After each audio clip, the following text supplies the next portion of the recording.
Oh yeah, absolutely. And I think in a dynamic that we have right now where it can often feel so powerless, it's so easy to kind of absorb that idea that we don't have any power because things can feel out of control. And you touched on something that I definitely wanted to touch on as well, which was the idea that we are not alone. And I mean that idea sort of gets, or that phrase gets sort of bastardized a little bit, but it really is true. And I know from over 20 years of doing parapsychology and whatnot, and the research and the interactions that I've personally had with these types of entities, is that they want us to connect in. Like they're waiting and wanting us to connect in. It's not supposed to be something that's out there that we experience if we have an NDE or we die. They want that connection now, and they are standing willing to help, willing to Right. listen, all of that kind of a thing. Like it's we really aren't by ourselves here. No, we're not, and we have guides, we have helpers. I know I've presented with Lorna Byrne from Ireland several times. Beautiful, beautiful soul.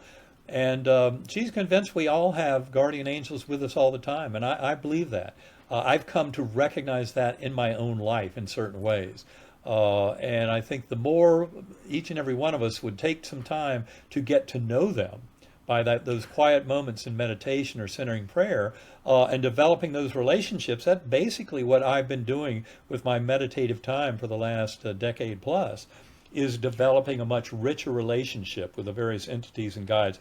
Discuss some of that in our third book, Living in a Mindful Universe, where I talk in particular about when I first encountered the soul of my adoptive father.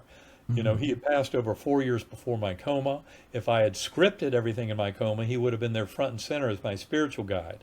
But as he told me 2.5 years later in deep meditation, he said that he could not be apparent to me during my NDE, because if he had been the spiritual guide, in spite of the fact that I had a 1 in a 10 million diagnosis, E. coli meningitis in an adult, and a 1 in a billion recovery, I might have been tempted to dismiss it, even if it was way too real Right. to be real.